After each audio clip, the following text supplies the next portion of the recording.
താമരശ്ശേരി ചുരത്തിൽ വലിയ മണ്ണിടിച്ചിലുണ്ടായതിനെ തുടർന്നുണ്ടായ ഗതാഗത തടസ്സം ഇപ്പോഴും മാറ്റിയിട്ടില്ല. ഇനി ഒരു അറിയിപ്പ് ഉണ്ടാകുന്നതുവരെ ഇതിലൂടെയുള്ള വാഹന ഗതാഗതം പൂർണ്ണമായും നിർത്തിവച്ചിരിക്കുകയാണ്. JCBകൾ ഉപയോഗിച്ച് മണ്ണും കല്ലും നീക്കം ചെയ്യുന്നു.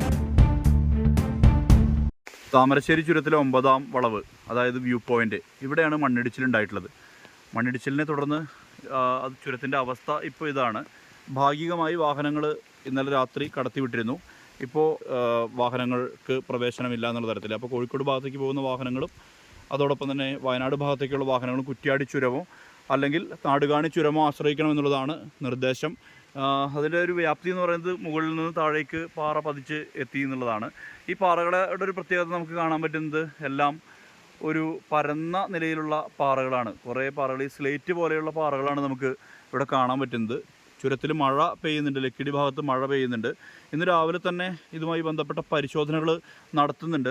വാഹനങ്ങൾ ഒന്നും തന്നെ കടത്തിവിടുന്നില്ല. അതുകൊണ്ട് തന്നെ എല്ലാവരും ഈ ഗതാഗതത്തിന് ആശ്രയിക്കേണ്ടത് മറ്റ് 2 ചുരങ്ങളെ, അതായത് നാടുകാണി ഒപ്പം തന്നെ ഈ കുറ്റ്യാടി ചുരങ്ങളെ ആശ്രയിക്കണം കോഴിക്കോടുള്ള യാത്രക്കാരും, ഒപ്പം തന്നെ ഈ മലപ്പുറം ഭാഗത്തേക്കൊക്കെ പോകുന്ന യാത്രക്കാരും വേണം. ചുരത്തിൽ മൂടൽമഞ്ഞുണ്ട്.